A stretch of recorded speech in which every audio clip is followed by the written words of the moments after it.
Let your body take control.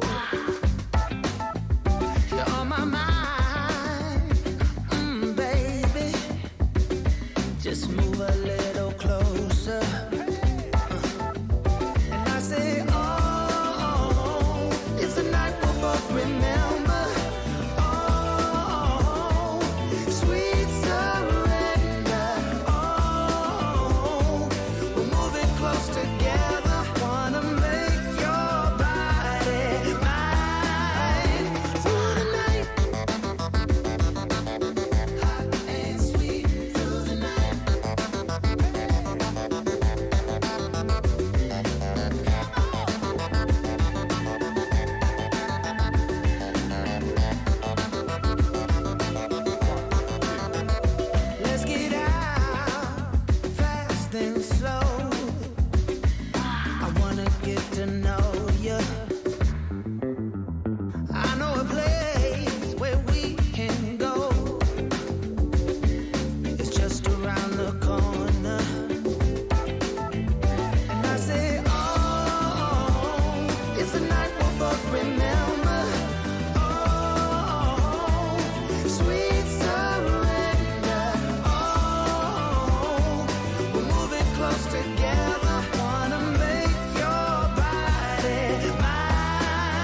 Hey everybody, good morning. Sorry I'm a little late.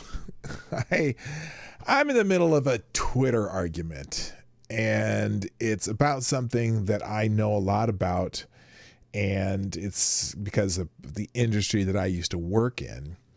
And it's someone who is relying on newspaper stories and a study that I haven't had a chance to read yet, but I'm sure has the same flaws that many of the studies that I come across when it comes to mortgage lending and housing discrimination and redlining and that whole entire discussion. And I just am, I get into one of these sometimes and I just can't get out of it. So the person sent me a study, which I'm sure is just as flawed as many of the studies that I've read in my former industry in the past. And so it just got me riled up. And maybe we can talk a little bit about that today. Plus, obviously, there's things going on in the news that probably are more important than me having some Twitter argument. But, you know, that's how it goes. So anyway, that's what the show is going to be about this morning. I hope you're ready to enjoy the show. Play the intro, please. Ladies and gentlemen, coming to you live from the Lucky Dog studio in a hidden location somewhere in the upper Midwest of the United States of America, it's a brother making his own way, but with all the wrong opinions. Welcome to the Morning Night Live with your host, yours truly, PDawg Knight. Okay, stop the music and dog, shut up. Anyway, my dog's barking upstairs, so sometimes he does that. Good morning, everybody. Welcome to the Morning Night Live. I'm your host, Marty, also known as PDawgKnight on the internet. And welcome back to the PDawgKnight Channel. It is... what is today? Wednesday? It's hump day. Yeah, it is Wednesday, isn't it? Is it Wednesday? No. See, I got so lost in what I was doing that, yeah, it is Wednesday, the 14th of July, 2021. And I'm so glad that you are here. Welcome to the show.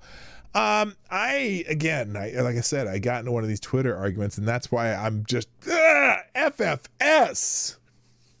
Because this person really wants to argue with me, saying that they have data from 31 million, that has 31 million data points, blah, blah, blah. But every time I read one of these studies, there are just flaws in it as far as how lending works today. Yes, there absolutely was historical discrimination in housing lending. Yes, there was redlining. Yes, there were a lot of things in the past that people didn't that made it hard for various minorities, not just black people, but just various minorities, getting loans and whatnot. And I'm just like, yes, those things did happen in the past. And in fact, my parents were, they were sort of the victims of redlining, back in the 1960s. I had to tell the story. But what's fascinating is, my parents basically gave the old real estate industry a big FU and kind of got together with a group of people and built their own suburb almost. And so, it's just one of those things that I take very seriously when people start talking about this. So anyway, I will get into that in a minute, but first I want to say good morning to everybody, as I usually do on the show. I'm going to unpin this because no need for it anymore.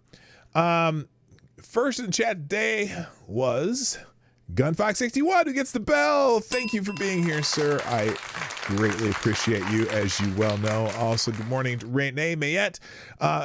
Jaeger Pony, my favorite Canadians in the house. Jonathan Peterson, how you doing? Good morning, Selecta Boy. Yeah, and boy. Good morning, Attack Alpaca. Aaron Meredith.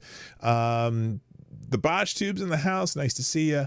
Let's see, did I miss somebody there? No, I didn't. Attack Alpaca, I said, I think. Advocatus Diabli, how you doing? Good morning, Infamous One.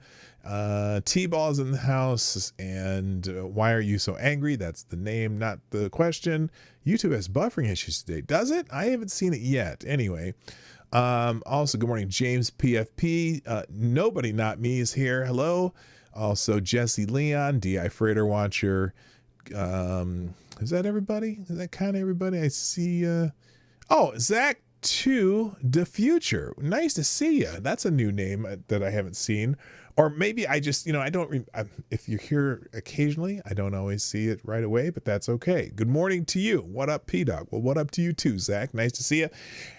So, holy shnikes. So this person, here's where this came from. I'm going to go right into this because I want to, this person's really, really, really, really upset with me, I think now.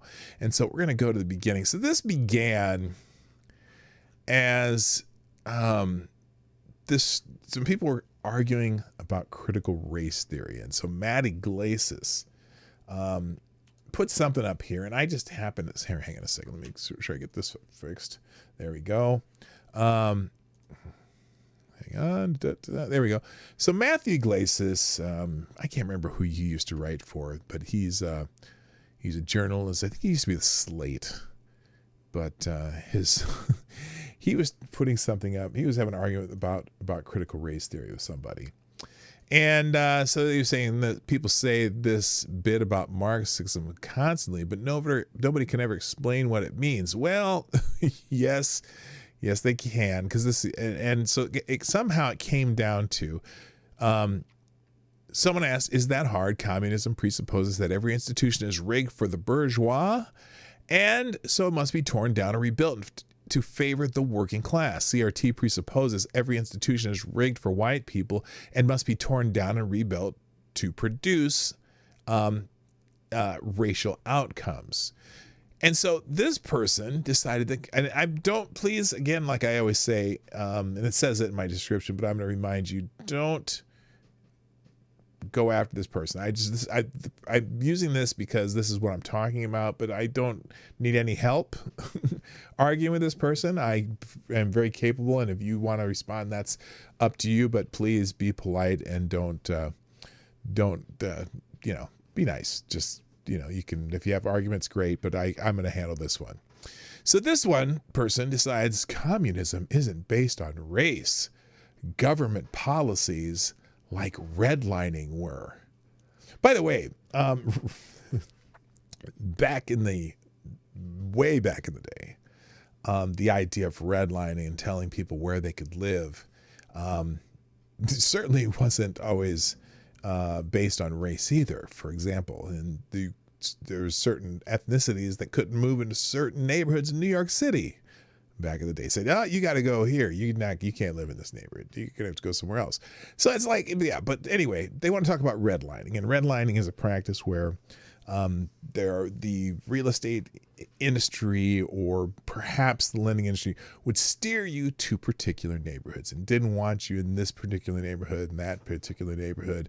And it was a prominent practice. I don't know. It was a practice that happened up until probably into the early 70s. Okay, that's when it was prominent, and basically it became illegal then. And for the most part, from that time on, they also changed how credit scores were used, how credit was used as far as the lending process, because there was no real scoring process back then. You just go into a bank and the lenders would reject you or approve you, maybe based on creditworthiness, but also based on factors that had nothing to do with how you manage your money. And so sometimes black people would go into a bank and they would say, "Oh, you want to get a house? We're not going to lend it to you. You go down to that black bank down there and do it." So obviously there's discrimination in our past, and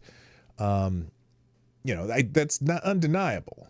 But as someone who was in the lending industry in the 90s and 2000s, and having a deep understanding how underwriting for loans work, and a deep understanding for how credit works and whatnot, at least the lending side of those practices, yes, there were anomalies. And in fact, it's funny because sometimes I met some really just skanky loan officers that love to, let's just say, maximize their personal profits at the expense of those who, at the expense of those they were supposedly helping. But General underwriting has zero racial aspect to it, since at least in the time that I was in the industry, in the 90s and 2000s and up to today. It's all based on formulas and credit scoring, and credit scoring is based on formulas. And let's just put it this way. Race is not a factor in credit scoring. However, and my experience in the industry is that more often, because a large part of my clientele were minorities, I did find that a lot more minorities had issues with credit than some other people that I dealt with. And I don't know if often it was a case where, I'd come across a family and it'd be like, well, we pay our bills.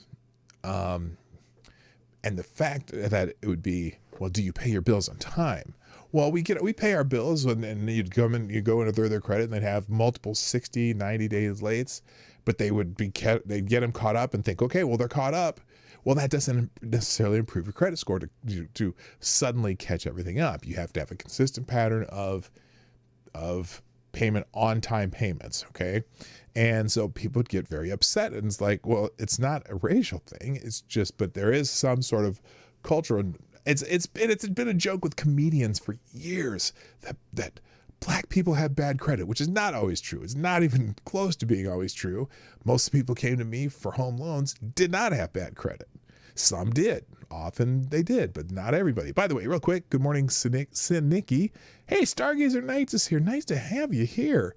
I was curious because I'm sure some people are, by the way, this is an aside, but I'm sure people are having some monkey withdrawal, if you know what I'm talking about. If you watch Monkey in the Morning or Ranting Monkeys after parties, you got to come see somebody. So poof, I'm here. I was trying to get Jack Cochran to come on this week, but he's got some things going on, but we'll try that another time. Also, good morning, Keenan. How you doing? So anyway, my experience in the industry is, yes, more often, my fellow African Americans, my fellow melanated people, often did have more issues with credit, and it was more a different attitude about paying things on time. That I had to do a lot of more coaching with people who wanted to buy homes, but it's not. But the fact that when you would take a file to an underwriter, the underwriters don't even know what your race is, don't even care. They barely even look at your names. They look at the file based on the criteria that they have for writing loans. And so, but this person wanted to have an argument about this. So this person said, yes, communism based on race, government policies like redlining were any government policy based on race in a land where all men are supposed to be equal needs to be torn down. Now, this is a fascinating statement to me. Any government policy based on race. Okay, well, lending policies and that redlining has been torn down. It's been made illegal for what, 30, 40 years now. 30 years now.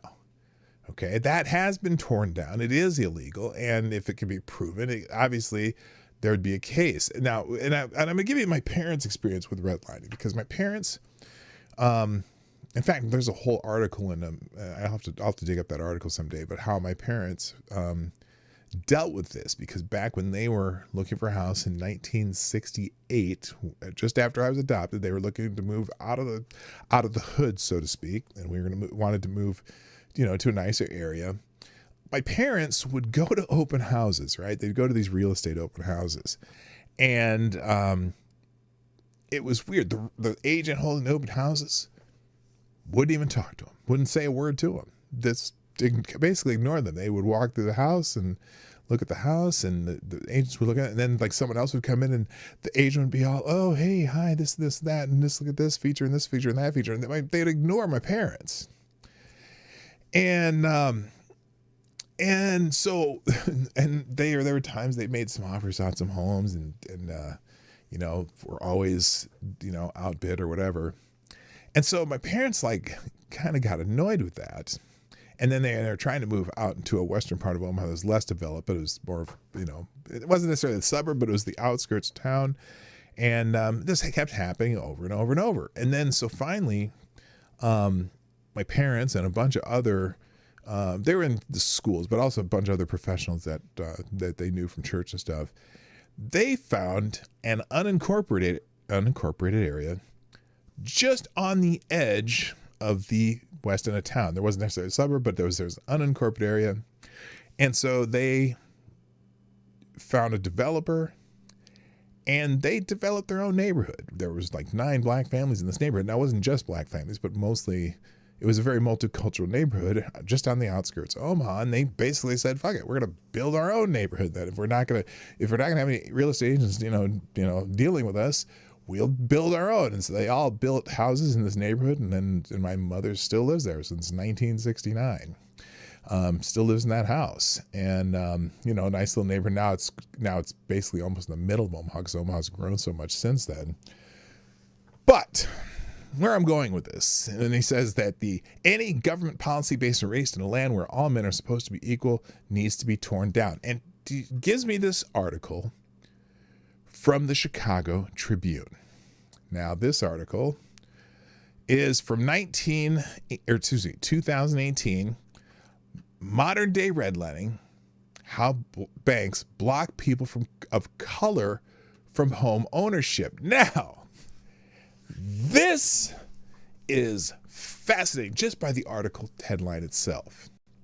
Okay, how banks block people of color from home. Because I got to tell you, I live in a family where my parents owned a home since 1969. And my grandparents on both sides of my family owned homes since whatever the 50s, 40s, whatever. And my great-great-grandfather not only owned a home, he owned an 160-acre farm. He was a former slave, and he owned a farm in the middle of Iowa. So and now, granted, anecdotal evidence doesn't mean anything. Okay, are they saying that people are blocked from owning homes? Well, let's go through this article because this is one of those things that drives me nuts, especially spending 10, 12 years in the industry and watching and with several different lenders. In fact, I was with a broker who we brokered loans through hundreds of different banks. And I also was with a direct lender for 4 years where we had the underwriters just down the hall. I could go talk to the underwriters and see how they wrote files and the whole process. I know the whole process very well. And this is somewhat of a fallacy. And I'll go through this article and we'll tell you where the problems are. So this is 50 years after the Federal Fair Housing Act banned racial discrimination in lending. African Americans and Latinos continue to be routinely denied conventional mortgage loans at rates far higher than their white counterparts. Now, when they say routinely, is it routinely, like, is that just automatic because of their race? Well, let's keep reading. This modern day redlining persisted in 61 metro areas, even when controlling for applicants' income, loan amount, and neighborhood, according to millions of Home Mortgage Disclosure Act records analyzed by Reveal. Reveal is an outlet that made this report. I think it's in here anyway. From the Center for Investigative Reporting. Now, there used to be an organization called Acorn, and they loved putting out reports like this. Now, oh, by the way, did you notice something that was missing? Did you notice something missing when it says controlling for the applicant's income, loan amount, and neighborhood? Anyone notice what's missing in those factors? Because this is just from the Home Mortgage Disclosure Act records, meaning there's a form that you fill out that you can fill in what your race and whatnot is. What was missing there? Credit. Credit. All right, let me keep going. again, it found a pattern of troubling denials for people of color across the country, including major metropolitan areas such as Atlanta, Detroit, Philadelphia, Rockford, Illinois, St. Louis, and San Antonio. And it's funny because every single one of those cities probably have a newspaper that reported the same report ad nauseum, because that's what Acorn used to do. They put out they would put out the same report every year that had the similar wording. And but they'd always leave out that one factor: credit. African Americans face the most resistance in southern cities: Mobile, Alabama; Greenfield, North Carolina; Gainesville, Florida; and Latinos in Iowa City, Iowa. No matter their location, loan applicants told similar stories, describing an uphill battle with loan officers who said they deemed to be fishing for a reason to say no. You know what? Here's the problem. Loan officers more often are fishing for reasons to say yes. Do you know why? Because loan officers don't get paid if they don't write a loan. Loan officers are usually paid because they're paid. A lot of them are paid by loans. Now, there are a lot of salaried loan officers, but loan officers get paid when you make the loan, not when you deny the loan. You don't get a dime for wasting your time denying a loan.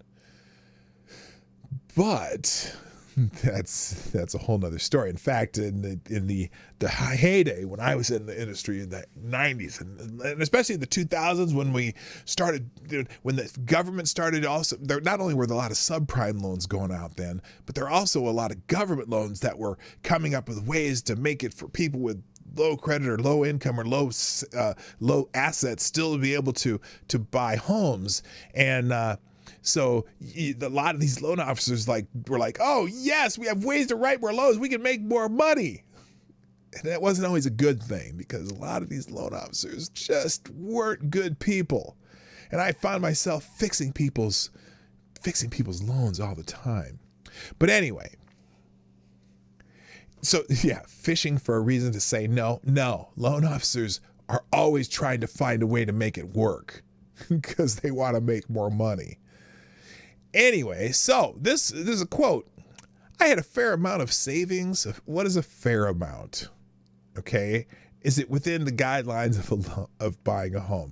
I had a fair amount of savings and still had so much trouble just left and right, said Rochelle Farrell, a 33-year-old black woman who was rejected twice by lenders when she tried to buy a brick row house close to Malcolm X Park in Philadelphia, where African Americans were 2.7 times as likely as whites to be denied a conventional mortgage. Oh, you mean so about 30% versus 15%? Because remember, there are black people buying houses all over the place. All those homes with the black people in them that own the homes, there are black people who own the homes. But anyway, but and also I love how they use Rochelle here, who's a brick row house near Malcolm X Park in Philadelphia. Oh, a black woman in a black named street in a city with a lot of black people. Now, then they'll do this. They'll go into the history of redlining, because the history of redlining is not a good thing. And that's what they go into, redlining's ugly history. In the 1930s, surveyors with the Federal Home Owners Loan Corporation drew lines on maps and colored some neighborhoods red, deeming them hazardous for bank lending because of the presence of African Americans or European immigrants, especially Jews. Oh, it wasn't just black people. Okay, I know that. I knew that already.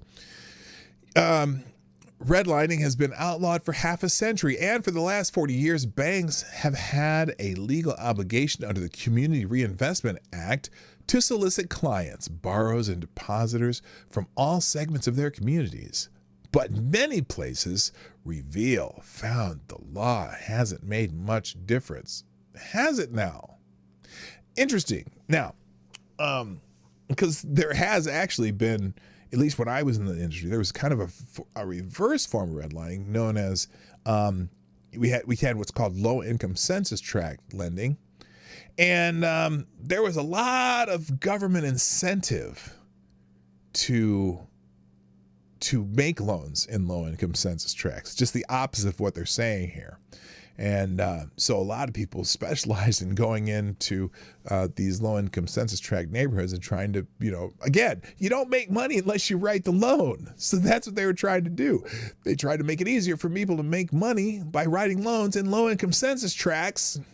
And people who have a little bit more sketchy credit and less assets, whatever. Now, it turned into a bit of a disaster because of the 2008, when the financial markets melted down, when they were trying to sell these loan products to other entities, and then it got to be a real mess, and that's what caused the issues in the late 2000s. But anyway, the analysis independently reviewed and confirmed by the Associated Press. Ooh, by the Associated Press. I wonder how much they know about credit.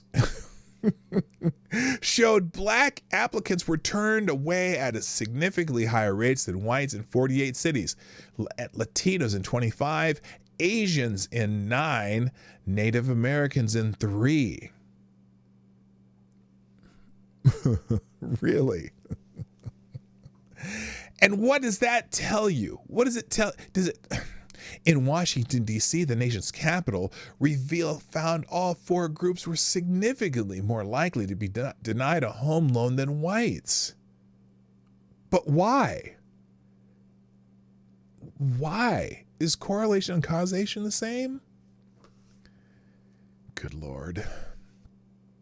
It's not acceptable from a standpoint of what we want as a nation to make sure that everyone shares economic prosperity, says Thomas Curry. You didn't give me why, though. Why were the loans denied?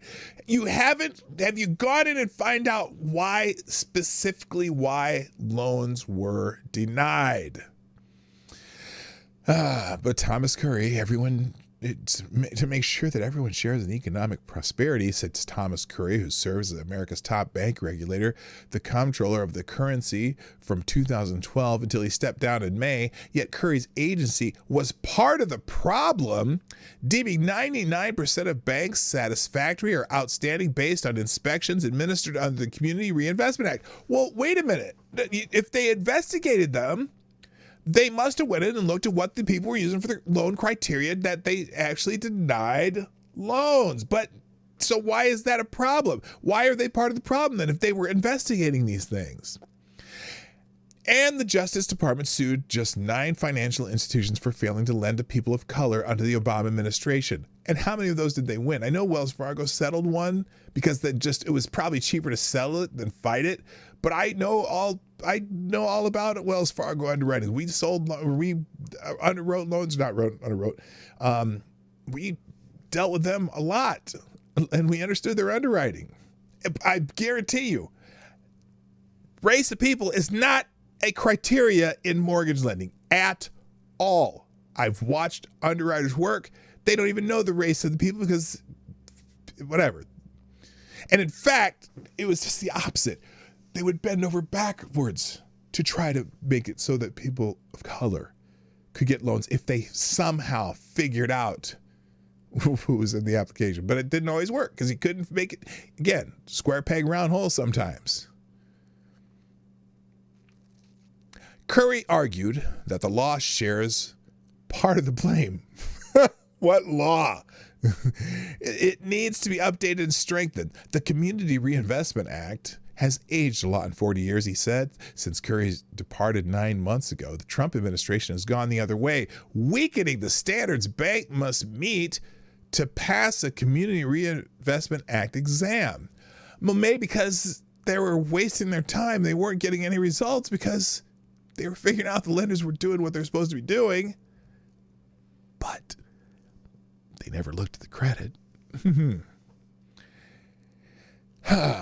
During President Donald Trump's first year in office, the Justice Department did not sue a single lender for racial discrimination.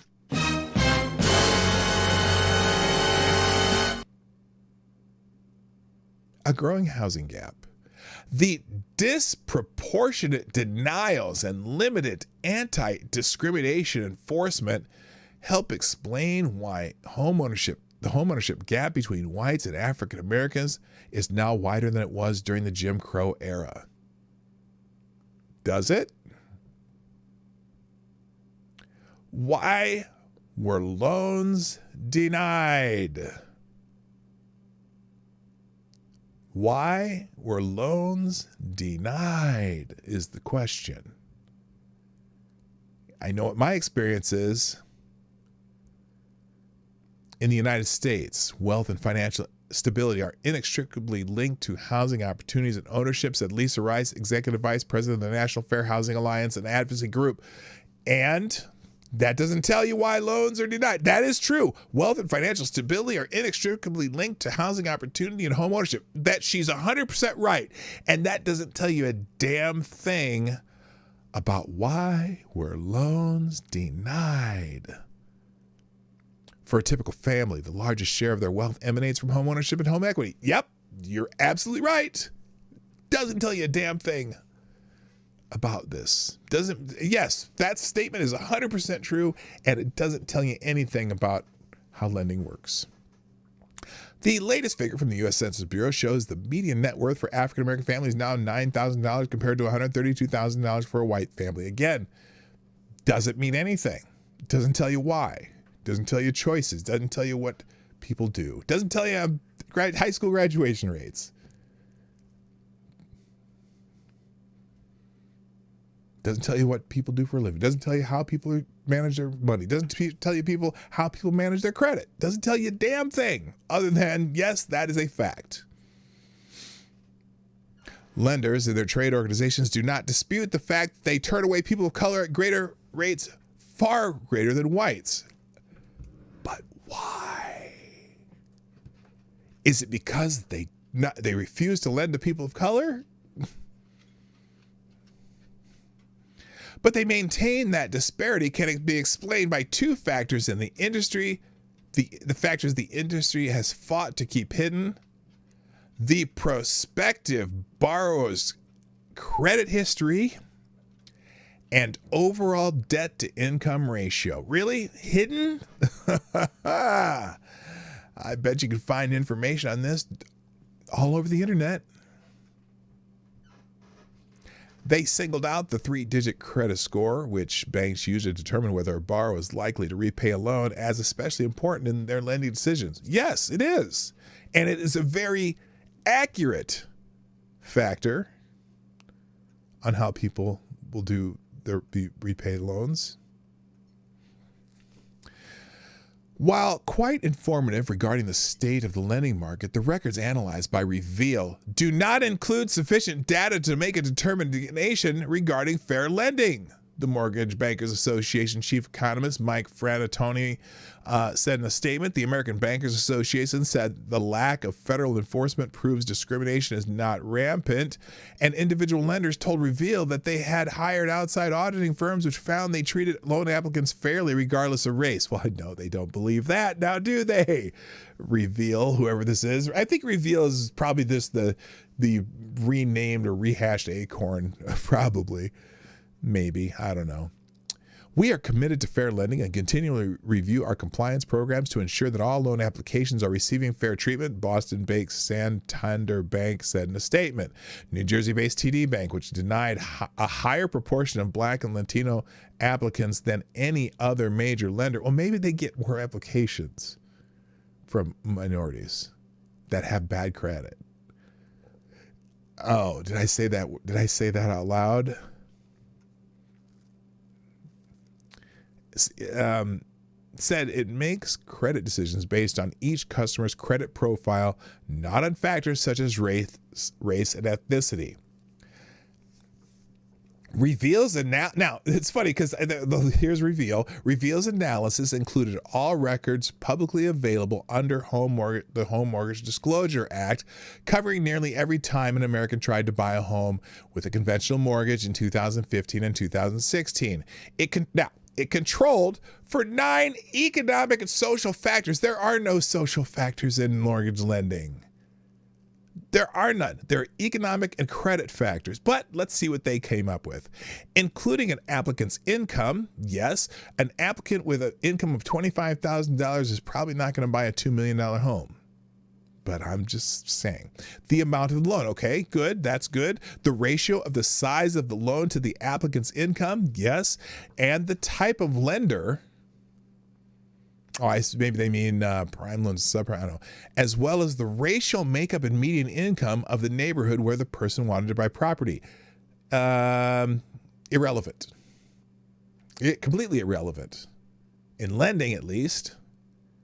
And in fact, if it's in a low income census tract, there's government incentives to make that loan. So anyway. And the neighborhood where the person wanted to buy a property, not a factor. If you can have a neighborhood that is in the middle of the tiniest town and it's all white people, and if the black people who are trying to buy a house there have the credit and the income and the whatever that's consistent with the criteria of the loan, they're going to get the loan. It doesn't matter. And here's the kicker. Credit score was not included because that information is not publicly available. Right. You're not allowed to have people's credit scores. You're not going to know that.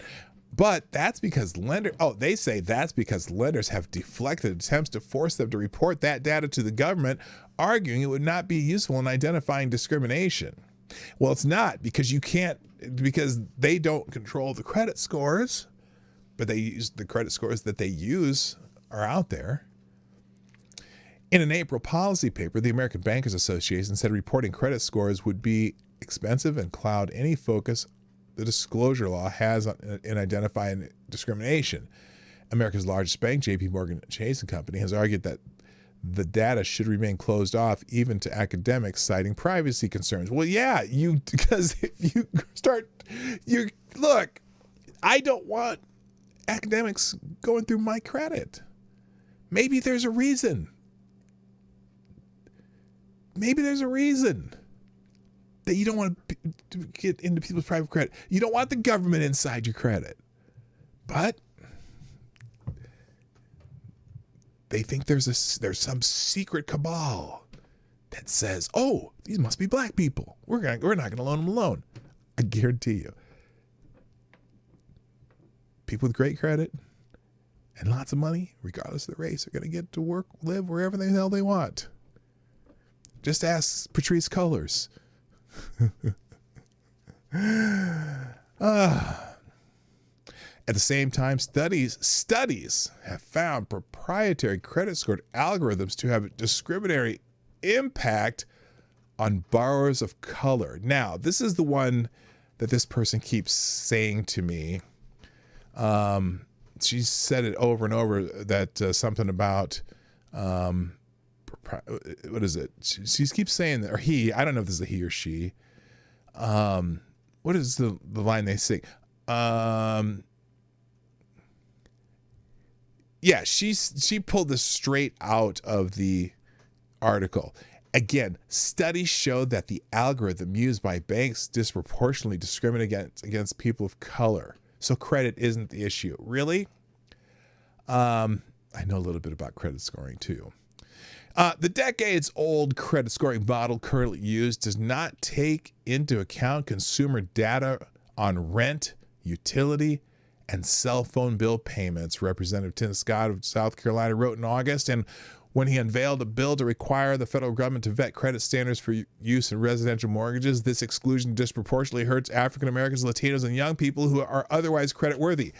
Now, let's talk about that, because there's a little bit of a fallacy there. So, for example, FHA loans, Federal Housing Authority loans guaranteed by the Federal Housing Authority has ways to build what you call building credit for people who don't have credit or people who don't use credit, where you can go in as a lender, as a loan officer, which I used to be, and you go in and since they don't have enough credit scoring, okay, because they don't use a lot of credit, where you go in and you go, okay, fine, let's get 12 months of your landlord. and your rent payments. And if you pay, how many times you were 30 days late, they'll let your landlord write as a sheet of form that says, how many 30 days late in the last 12 months or 24 months or whatever the criteria is for the particular loan you're getting. We can use that without credit scoring. We can do the same thing with utilities. We can go in and have the utility company give us a list of how many times you were late, more than 30 days late. It doesn't matter if you're late. It matters if you're more than 30 days late. And we have them send that to us. And we can go to your cell phone company. We say, okay, how many 30 days late payments do they have on this?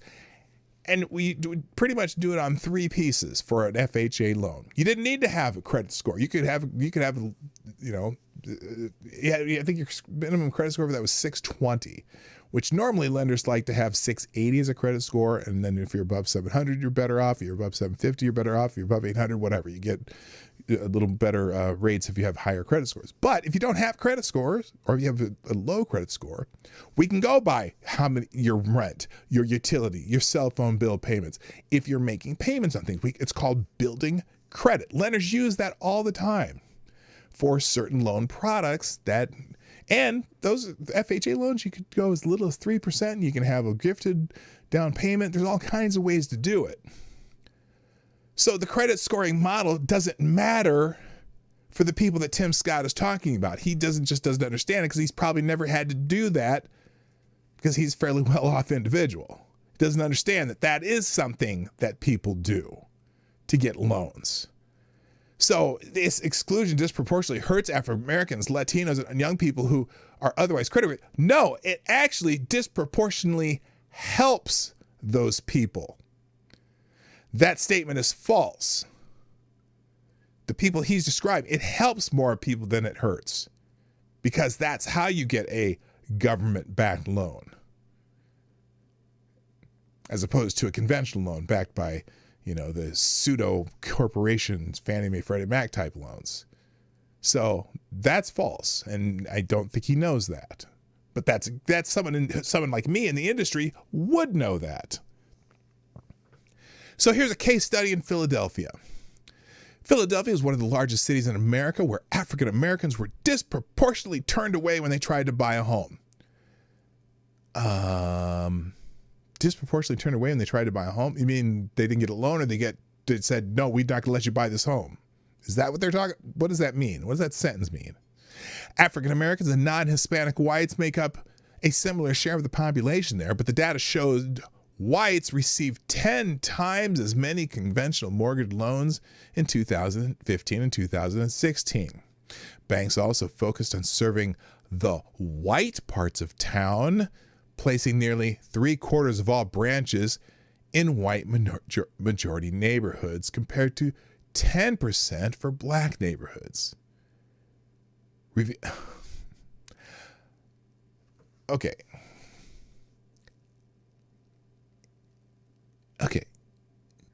African Americans not make a similar share of the population there. In all of Philadelphia? I don't know. Banks focused on serving the white parts of town. They've probably focused on the good credit parts of town, or where people were buying houses. I don't know. We'll have to figure that out. Anyway, Reveal's analysis also showed that the greater number of African Americans or Latinos in a neighborhood there, the more likely a loan application there would be denied. Again, and even after accounting for income and other factors. Okay, what other factors? The ones that you can get but that don't include credit? Remember, by the way, every black comedian on the planet has a joke about black people and credit. Just saying. And it was somewhat my experience. I did plenty of loans for black people because I'm, black loan officer. I got some of that business, but didn't always work out because a lot of people don't understand credit, and I had to teach a lot of people about credit and how to get them. And in fact, I helped quite a few people put them on a plan and got them to a point where we could get them a loan and get them a house, because I was pretty good at that. When Farul, this woman I think they were talking about, applied for a loan in April 2016, she thought she was the ideal candidate. Well, everybody thinks they're the ideal candidate. And that's, believe me, I know everyone who comes to me alone wants to buy a house thinks they're the ideal candidate. She thought she holds a degree from Northwestern University, had a good credit score. I wanted to find what a good credit score is. And estimates that she was making $60,000 a year while teaching computer programming as a contractor for Rutgers University. As a contractor. So if you're a contractor for Rutgers University, you're self-employed. There's a factor that people don't think about. Still, her initial loan application was denied by Philadelphia Mortgage Advisors, an independent broker that made nearly 90% of its loans to whites in 2015 and 2016. And then they tell her the name of the loan officer. I'm sorry, broker Angela Tobin wrote to Farul in an email. Farul's contract income wasn't consistent enough, she said. How long was her contract? Was it a 6-month contract? Did she just get the job? How long was she doing this type of work? See, now those are factors that the underwriters are going to ask. Just because did she just get this $60,000 job? And was it a 9-month contract? See, I'm just saying I can give you, and when she says I had a good credit score, well, what's a good credit score to you compared to what the lenders want? And again, also the fact they say her initial loan application was denied by Philadelphia Mortgage Advisors, an independent broker. That means it's an independent broker that they don't lend. Most mortgage brokers don't lend the money themselves. They'll send the file out to multiple companies if they have some specific issue they're dealing with. Some lenders are better than others. I knew which lenders to go to. If someone had this particular situation, I would go to this lender because I knew that they were a little more easy on people who are contractors, for example. Or if there was someone with just normal W-2 income for 20 years, I would go to this lender because you could get a little bit better rate for someone with that kind of situation. You go, when you're a broker, you go from different lender to different lender. But it's interesting. Her loan application was denied by Philadelphia Mortgage Advisors.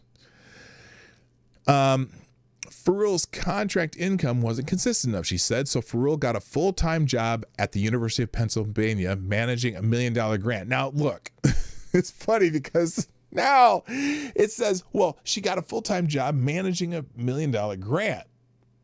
That doesn't mean anything other than she got a full-time job. Okay, was she making $60,000 then or more? Again, okay, so now you have a full-time job. Are you doing the same thing? Is it consistent if you're doing it for 12 months? If she'd been doing that same job for 2 years in the first place and had the consistent income, that would have been easy to write. It's harder when you go from job to job too. See, there's a lot of factors. But that still wasn't enough. When she tried again a year later, okay, now she's been at that job a year later, so that should make it easier for her. This time at Santander Bank, a Spanish firm with U.S. headquarters in Boston, irrelevant, just it's another bank. The process dragged on for months. Eventually, an unpaid $284 electric bill appeared on Farul's credit report. She paid the bill right away, but it still tanked her credit score, and the bank said it couldn't move forward. Now,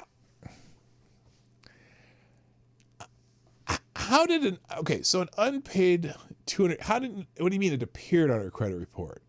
It wasn't there before? See, so the only way an electric bill, for the most part, is going to end up on your credit report is if it's a collection. So I'm curious about that. Unless there are electric utility bills in the East Coast that now report to the credit bureaus. But when you have a collection and you pay a collection, yes, it does lower your credit score when you initially pay it because it requires time between the time you pay it and the time that you that comes off your credit report, or at least becomes irrelevant.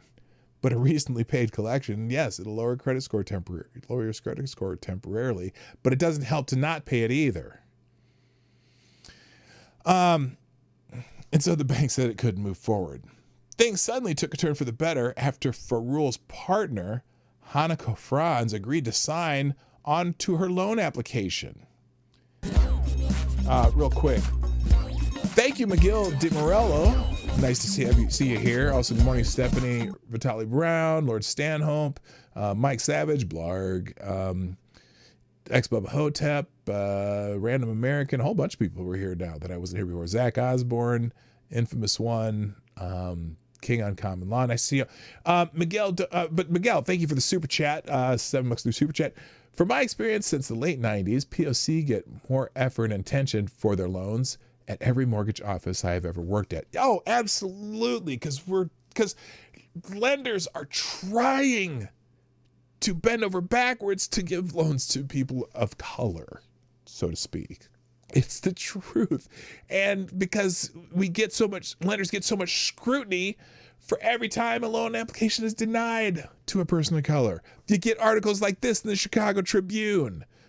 And you get the government coming down. The government, especially when I was in this business, man, they were pushing what they call emerging markets so hard. And they were coming up with all these loan products that made it easier and easier and easier and easier for people to get loans. And yes, you could write those loans. But I've always told people, look, I know that you can have this higher debt to income ratio. I know they let you have a little bit lower income. I know they let you do this and that. But don't do that. That'll ruin you're not going to be successful if you go beyond your actual limits of what you can afford. And there's formulas to understand that. You don't want to be house poor because you've got a lot of other bills you got to pay. Ryan himself, how you doing? So anyway, let's go back. So now, things suddenly took a turn for the better after Farul's partner, Hanako Franz, agreed to sign on to her loan application. At the time, Franz, who is half white and half Japanese, was working part-time for a grocery store. Her most recent pay stub showed a bi-weekly income of $144.65. Farul was paying for her health insurance. The loan officer had completely stopped answering Rochelle's phone call, just ignoring all of them, Franz said. And then I called and he answered almost immediately and is so friendly. I'm curious, was she badgering the loan officer because she couldn't get this issue resolved? Now, listen, I read this already once, but this is an interesting anecdote. A few weeks later, the couple got the loan from Santander and bought a 3-bedroom fixer-upper, but Farul remains bitter. Now, let me explain something to you. Just because Farul is half white and half Japanese probably isn't why that loan came through.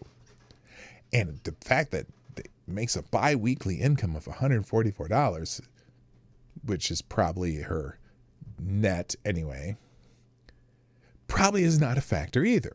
See, in lending, if two people apply for a loan and one has perfect credit, regardless of what their income and racial makeup is, and they're buying a house together because they're partners or whatever, you can use the income and credit of both partners blended, which means two people can buy a house easier than one if one doesn't have the credit criteria. And since that collection that Ms. What's her name? Farul was on her credit report that just got paid, that kind of made a little dent in her credit that lenders don't like. So it's not because of the income, it's because they could use blended credit. Oh my gosh. A few weeks later, okay. It was humiliating, she said. I was made to feel like nothing that I was contributing was of value, like I didn't matter. It's like a glass ceiling. I thought they discriminated against Asians too. Isn't Japanese Asian? They said that in this article. Contacted by Reveal, the lender defended the records. Tobin, who turned down Farrell on her first application, said race played no role in the rejection. It didn't. That's not what happened, she said, and abruptly hung up. A statement followed from Philadelphia Mortgage Advisor's Chief Operating Officer, Jill Quinn. We treat every applicant equally, the statement said, and promote home ownership throughout our entire lending area. Farrell's loan officer at Santander, Dennis McNichol, referred Reveal to the company's public affairs wing, which issued a statement. While we are sympathetic to her situation, we are confident that the loan application was managed fairly. But civil rights groups said Farrell's experience reflects a pattern of discrimination by banks that keeps people of color from building wealth. It's like a glass ceiling, said Angela McIver, CEO of the Fair Housing Rights Center in southeastern Pennsylvania. Okay, we'll allow you to go this far, but you're not going to go any further. Again, here's the problem. Lenders don't make money if they don't write loans. They want to write loans. Again, and so it's funny because I got in trouble because I had my own anecdote in this argument with this person who sent this to me, and I specifically said, "Hey, anecdotes don't mean anything, but let me go back and read the study you sent me," and then they got a little bit mad at me, because. And then here's the reveal. Is this the study? Oh no, this is Reveal. So this is the whatever Reveal is. I don't even know what Reveal is. For people of color, banks are shutting the door to home ownership. No, they're not. I know plenty of black people who own homes. Lots and lots. In fact, oh my God. I'm a person of color. Shocker. Oh, this looks like it's the same. Oh, no, I see what they did. They took this. And again, now here's the thing. So this is similar to what Acorn used to do back in the 90s, before James O'Keefe kind of ruined their party. Acorn would put out a report similar to this article in the, was it Chicago? I can't remember which article this was. This is. Oh yeah, Chicago Tribune. Interesting too. What they did is they took Reveal's story. See, Reveal's probably one of these organizations. Let's find out about Reveal. Let's do that. We are facing an unprecedented number of urgent global crises. The spread of COVID-19, the reckoning over racial injustice, devastating climate events, growing wealth gaps, global migration, and the rise of fascism. And the destabilization of democratic institutions. Yeah, y'all, the left is trying their best to destabilize them. Powerful interests have contributed to every one of these crises and stand to benefit from all of them. Yup. Probably just not in the way you mean. This is kind of the Rahm Emanuel thing. Not letting crises go to waste, and it gains them power every time they don't let a crisis go to waste. At Reveal, we pour the necessary time and resources into unearthing original stories that hold people and institutions accountable for the problem they've caused or benefited from. Our investigative reporting consistently contributes to real-world impact, from civil and criminal investigations to new laws and policies, better informed conversations, and community-driven solutions. Word salad. As a nonprofit, our bottom line is the public interest. We have the courage and freedom and independence to dedicate our entire newsroom to this work because we're powered by support from foundations, Soros, and individual donors and readers and listeners like you. Okay, so great. They are worthy of your respect. But then they took this analysis. I swear to you though, this analysis reads almost exactly like one of those Acorn reports from back in the day. And in fact, what's interesting is the article in the Chicago Tribune it's the same two people who wrote it. So basically they took the article from Reveal and put it in the Chicago Tribune. Fascinating. Then she gives me another article from St. Louis Today. Let's see what let's check out the St. Louis Today article and see if there's any similarities. And I don't think I'm going to go through the whole thing, but whatever. Check your logic. Just go back and watch the beginning of the show. You'll know. This is here it is. Now, so Reveal puts this report out, and what happens, this is what Acorn used to do. They would name a bunch of cities, okay? Because that's how you get your report put into newspapers in a bunch of other cities. So I'm going to guess that this is same lending discrimination. Now, February 19, 2018. When is this Reveal one from? Is there a date on this? February 15, 2018. The Chicago Tribune, February 17, 2018. So Reveal sends this article out similar to a press release. This is what Acorn used to do. And then every newspaper in the country would report on Acorn's report on that these lending discriminations against people of color and low-income communities and yada, yada, yada. So that's what Reveal has done. They've sent their article out to multiple newspapers. And so now here's the St. Louis, what is it? St. Louis Today, which I believe is the St. Louis Post-Dispatch. Yes, it's the Post-Dispatch, writing the same article. Now let's see how this has what's going on here? Oh, is this one where I need to, okay, here's what we got to do. Hang on a second. Copy. Let's go archive it. Let's see if it's in here already. This was archived 3 years ago. Okay. And it doesn't look like it's in here. Okay, here we go.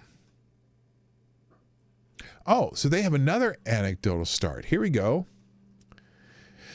Gina and Travis Sheridan eat breakfast at their old North St. Louis home Friday, February 16, 2018. The Sheridans say they were unable to get a mortgage loan with U.S. Bank to purchase the home and were encouraged to look for a home in a different neighborhood. In the end, a loan product at Midland States Bank allowed them to finance the purchase of their home. So they did get a loan. They got a loan from somebody. And did they say purchase a home in a different neighborhood? How were encouraged by who? Or were they encouraged by U.S. Bank, who had maybe different loan criteria than Midland States Bank? It said maybe they said to buy a less expensive home or a lower loan amount. That's, oh my gosh. Where's the article? Nearly 50 years after the Federal Fair Housing Act was signed into law banning racial discrimination in lending, Black prospective homebuyers in the St. Louis area continued to be denied conventional mortgage loans, denied at a much higher rate than whites, even when controlling for income, loan amount, neighborhood. Notice how it starts out almost exactly the same way as the last article. What a coincidence! What a coincidence! In the metropolitan area, African Americans who apply for a conventional loan are 2.5 times more likely to be denied than non-Hispanic whites. And they even use the same terminology, than non-Hispanic whites. That's according to 2 years of Home Mortgage Disclosure Act data analyzed by Reveal from the Center for Investigative Reporting, a nonprofit news organization based in California. Wow, it sounds like an Acorn report. The same, almost the exact same article. And this is how it worked with Acorn every time. I would wait, because I knew the Acorn report usually came out in June every year, or May or June. And every year I would wait for that Acorn report to come out. The report itself was exactly the same every time, except it would update dates and very small minor details. So you'd read the article. I would print them out every year, and I would basically pull up the old one, or not print them, I'd save them. And I'd pull up the old PDF, and I'd have the new PDF sitting side by side, and they wouldn't even change the wording. They were so lazy. They would just change certain numbers and factors in it every year. And then they would send it out as a press release, because Acorn's this organization, Action Something Community Organizations for Reform Now. Basically, they're a nonprofit organization that has nonprofit organization that what's the word? To help low income people, because that's what their shtick was. They would go out and organize and protest for low income people wanting, more loans, right? But they put the same damn article out every year and send it out as a press release, and every single one of these newspapers across the country and big magazines, everyone pick it up and, oh my gosh, there's housing discrimination and they're not giving people of color and low income people loans. And it's like, what's the factor that you never mention? Oh, well, credit. Anyway, thank you, Selected Boy, for sponsoring the show through Super Chats, who says, P-Dawg, have you ever considered writing a book called Credit Loans for Dummies? Not necessarily. Thank you so much, by the way. Also, thank you, Miguel, again, for the Super Chat earlier. I haven't, but I'd love to talk about this because it was funny. Because every time, the first couple times because I was new in the industry in 1996, I think, and the first time I read that, I'm like, oh, this sounds kind of bad. And I was reading it. I'd read this whole report and I'd go, wait a minute.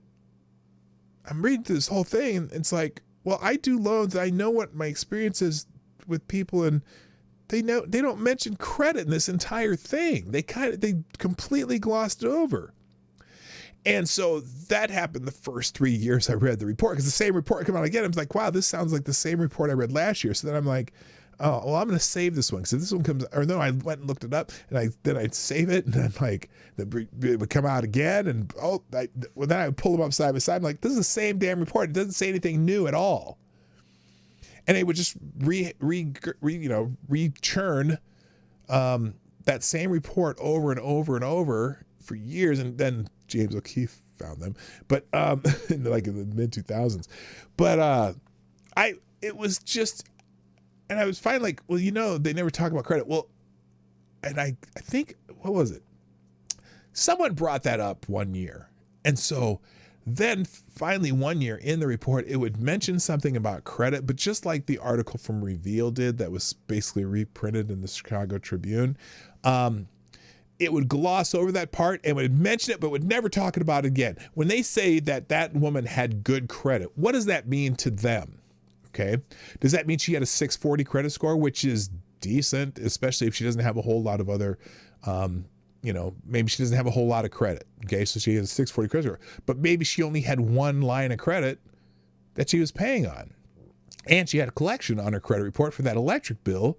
So that is a factor that mortgage lenders are going to take into effect. Now, could she have gotten a subprime mortgage? I don't know how the subprime industry has survived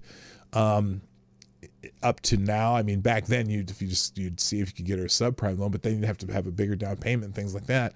So maybe that wasn't a possibility for her. And when they say she says she has good savings, or she had savings, what does that mean? Does that mean that she has enough for a 10% down payment plus having, when she got done with the loan, she would have 2 months or 3 months of bills like lenders want you to have to make sure that you're successful in doing a mortgage loan? Or does that mean she thinks that, well, I have enough for the down payment and I don't have anything else?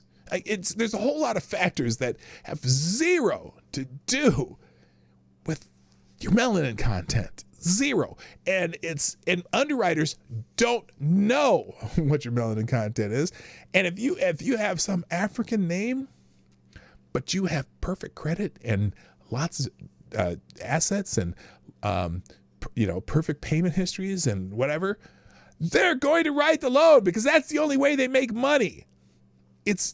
There's no other way that those lenders are making money. They do not make money turning down loans. And you always want to talk about income inequality. You always want to talk about the rich and richer. Well, the only way those rich get richer is if they write loans. They're in the business to write loans, and particularly to write loans that people will pay back.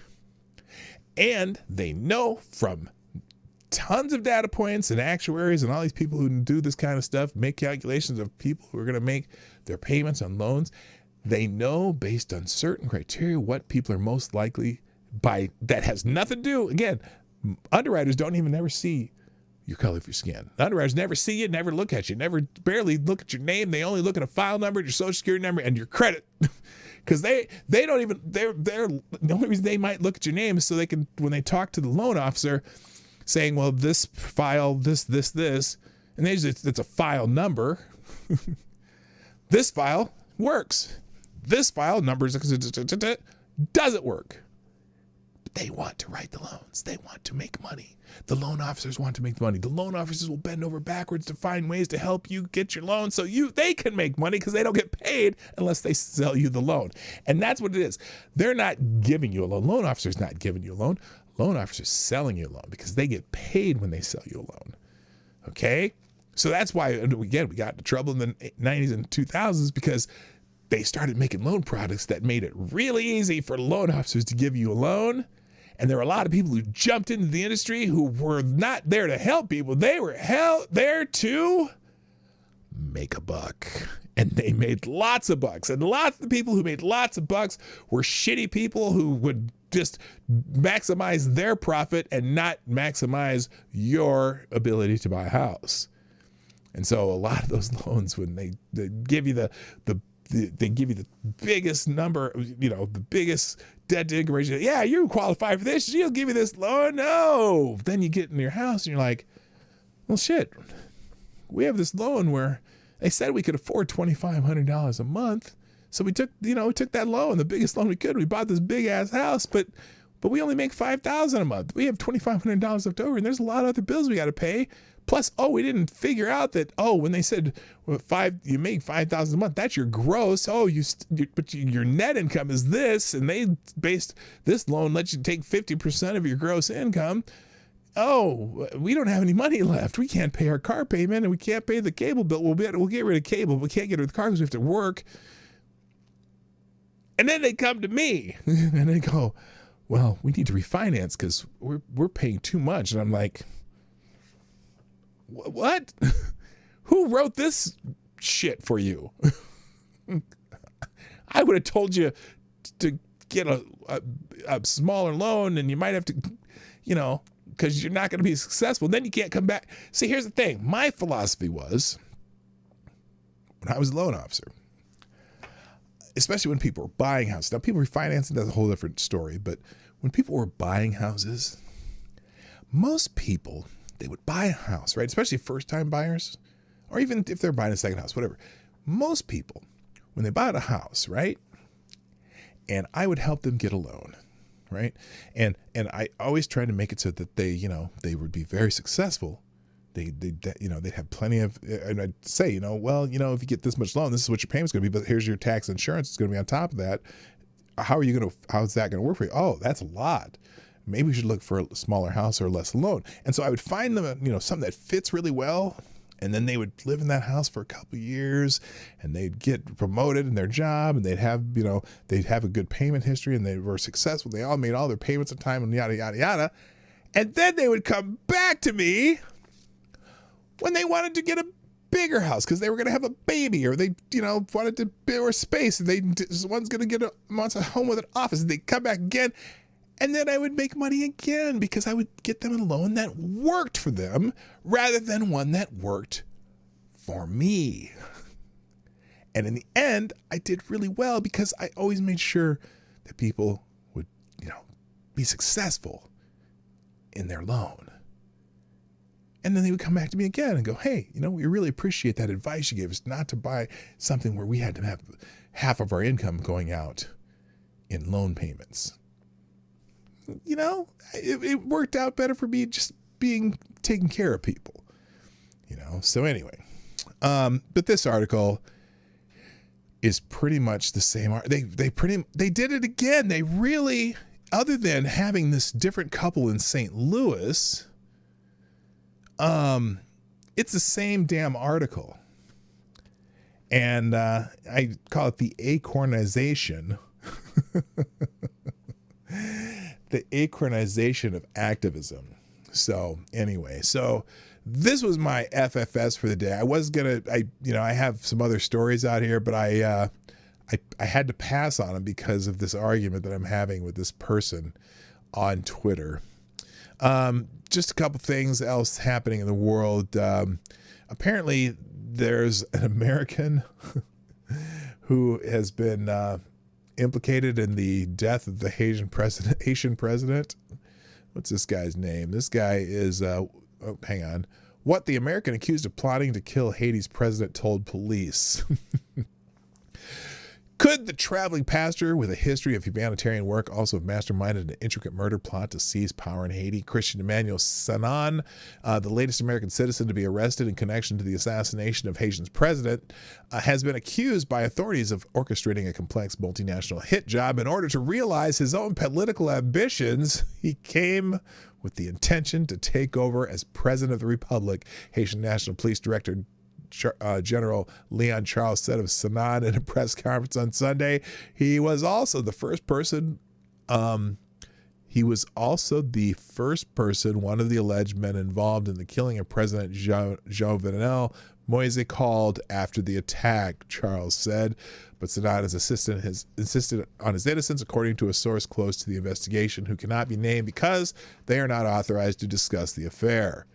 So he was arrested over the weekend during a police raid in an otherwise peaceful hilltop neighborhood in the capital of Port-au-Prince.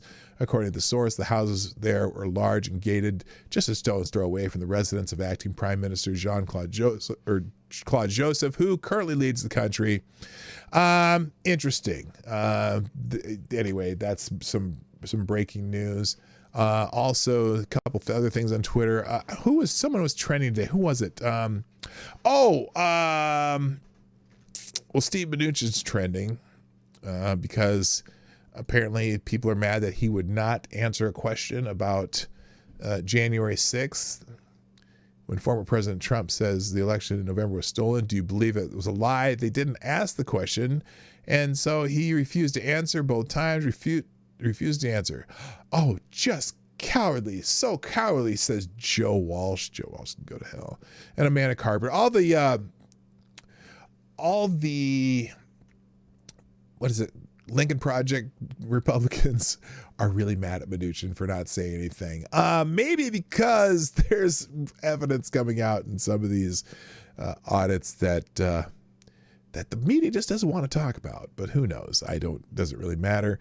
The other person who was trending was Ken Starr. Ken Starr was trending on Twitter today because apparently Ken Starr was on the team that helped Jeffrey Epstein get his plea deal, but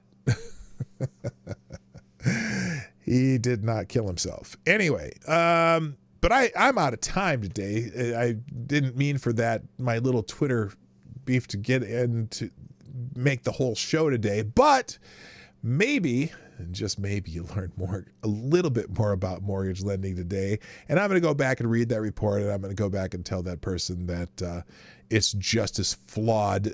Again, the studies show that the algorithms used by banks disproportionately discriminate against people of color. Does it discriminate, or does it deny loans based on credit? Because credit is like I said, credit's one of the biggest jokes. Ask any black comedian a joke about black people and credit, and they'll have something in their repertoire. Because it's sad, but and it's not just black people. It's people. If there's a lot of black people who have low income, and there's a lot of low income people, don't necessarily know how to manage credit. And so they might have lower credit scores, but I tell you what, every black person that I had that had high credit scores got loans. It's amazing. It's amazing that factor happened. Boom. Like, see all this exploding behind me? So, it just is how it is. So anyway, all right. That's it for today, people. I will be back tomorrow, probably with a lot of news stories rather than one just long, extended rant about my former industry. And if you like what we do here, I'd appreciate it before you go to hit the like button and all that stuff that we do, and share the stream out before, during, or after the show. If you're watching on replay, put a comment in the comment section. Say hi. Let me know you're here. And you can sponsor the show just like Miguel de Murillo and Select a Boy did through either YouTube Super Chats, or you can go to PDawgKnight.live, and the Streamlabs donation link is there. Where you don't send 30% of your money to Susan. If that's how you choose to do it, that's fine. Or if you do it the other way, that's fine. There's also other ways you can sponsor the show down in the description down below. But that is all I have for today. I'm going to leave there were a couple other articles. Oh, okay, wait, before I go, there was a piece of news that was a little bit disturbing today that I do have to mention before I go. So let's just check this one out, because I know you were all very concerned about it. Apparently, a George Floyd mural in Ohio. Where in Ohio? Toledo, Ohio. There's this beautiful George Floyd mural on the side of a building, and it was vandalized over the last day or two. Very sad, very sad. A mural of deceased. Okay, now this is, I don't like how they wrote this. They said deceased fentanyl user and Black Lives Matter icon George Floyd was destroyed earlier today in Ohio, Toledo, after it was inexplicably struck by lightning, collapsing the wall entirely and likely offering a devastating blow to the morale of the local Black Lives Matter movement. Local media reports that the North Toledo mural had been reduced to rubble after reportedly being struck by lightning. Fire and rescue responded to the previous side of the mural, but were unable to render aid to the collapsed wall featuring Floyd's face. A witness who saw the wall fold told TFRD they had seen a lightning bolt strike the building, local media reported. The department later confirmed the strike to be the cause of the collapse. And, oh, good Lord. Now, random acts of God are destroying the St. George. Anyway, I my heart goes out to Black Lives Matter Toledo, of course. Anyway, people, it's time for me to go. Thanks for dropping in. I gotta go. My name is PDawgKnight, and I'm out of here. Bye-bye.